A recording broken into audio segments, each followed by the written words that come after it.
Metalheads! Welcome to another episode of Metal Verbalizers podcast. How does it sound if I say down-tuned guitars, blast beats, and beautiful female singing? To me that sounds heavy as hell. This week I will bring you the symphonic masterpiece Beyond God.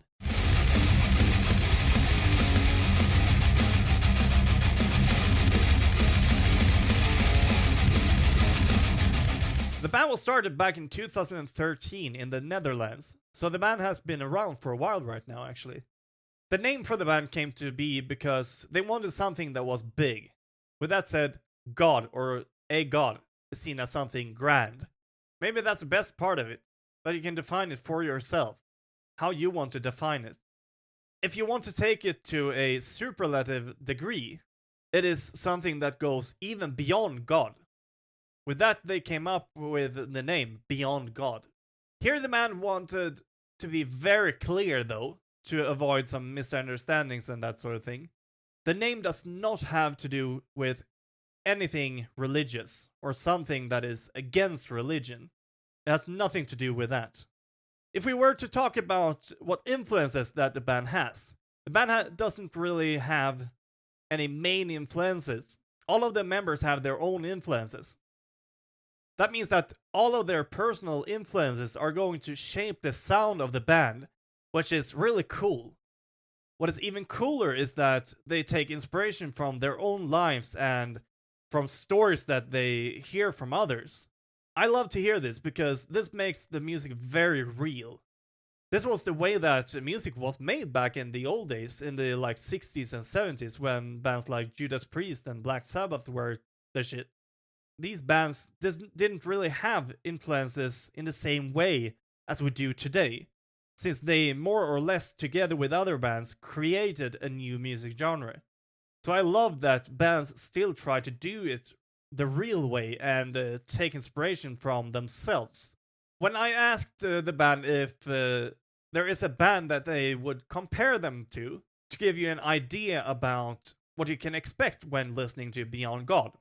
Of course, it is a hard question, but generally, if you like symphonic metal, for example, Epica or Nightwish, you have a good chance to like Beyond God. The thing that makes it so hard to answer this question with one or two bands is that they bring a mix of subgenres to create one sound of their own. This means that they haven't really found a band that they sound like. To me, this is a good thing. Music would not be as interesting if all bands sounded like AC/DC or Slayer. The band does not really have an image that they follow, but the artwork for the singles was actually made by their own guitarist. These singles have a mysterious lady in red dress as the theme of it. I love to see when people are so talented in several ways. It is actually kind of making me a little jealous. The artwork for their latest album though was made by Remedy Art Design from Greece. This artwork was based on 3 of their songs and lyrics that are from the album, I assume. Like we talked shortly about before, is that their songs are often about real life situations or stories that they hear. They gave us a few examples. One song of theirs is called Heartbreaker. This one is about the tragic murder of women. Then we have aphantasia, which apparently is a condition of people who don't have a mind's eye. They also told us about a song that they made that was more mythology based. This one is about a Greek titan and the song is called Kronos. So sometimes the lyrics can just come to mind, like in that case. Now we have talked about the band, so I think that it is time to talk about the actual music that the band has released. Dark Light of the Dawn was their first release. This is a 4-song EP released in 2013.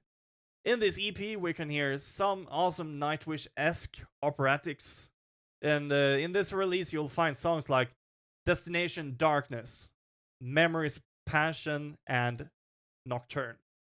Next release is a full-length album released the same year actually as the EP. This album has 11 tracks, and among them you will find the songs from the previous EP. And on this album, they also have done a bit of a wordplay, actually. The first track is called A Beautiful Beginning. This track is a symphonic instrumental which works as an intro to the album. And it is also exactly what it says it is. It is a beautiful beginning. We have a saying here in Sweden, and if I would translate it to English, it goes, "The one that waits for something good can never wait for too long." With that said, the next release came to us in 2017, so 4 years later. And even better, it's another full-length album. This one is called Dying to Feel Alive. We again have a symphonic intro piece, but you will also find songs like The Collector, Shade and Light, and Tangled. Now we have reached 2023, and we have yet again been honored with more music. We're going to start off by talking about some singles that has been released. Over the time of the year they have been released, and they are called A Siren's Cry, Aphantasia, Coronation, and Frostbite. Among these, we have some favorites, according to me, actually. These are, of course, not going to stand by themselves. We have been treated with yet another full-length album, which also was released this year and features all of the singles. This one is called The Great Divide and has 6 additional tracks for us to rock out to. Now we have gone through all of the band's releases. If you have listened to my episodes before, I think that you know what's coming. If you are a new listener, welcome. Right now it is time for my little concept that I like to call Erik's Top 5. This is to give you an idea of where you could start when you're listening to Beyond God. So let's go. Number 1, A Siren's Cry from The Great Divide. Number 2, Aphantasia from The Great Divide. Number 3, Coronation from The Great Divide. Number 4, When the Lightning Strikes from Dying to Feel Alive. And number 5, Ghost Ship from A Moment of Black. This was my list. Now I would love to know, do you agree with my list, or do you have other songs on your top 5 list? Head over to our social medias and tell us about your own top 5 lists. Recently, the band has released a brand new album in the beginning of December. Even though they've just released this album, they're saying that they still have a lot of inspiration for new music. As of now, they don't have any specific plans for the future, or it might be too early to talk about them, I don't know. But I assume that we can expect some live shows where they will play their new music. And it would be awesome to see them at festivals during the summer, like one of my favorite festivals, Sabaton Open Air. Unfortunately, that festival has taken a break, and I don't really know when that festival will return.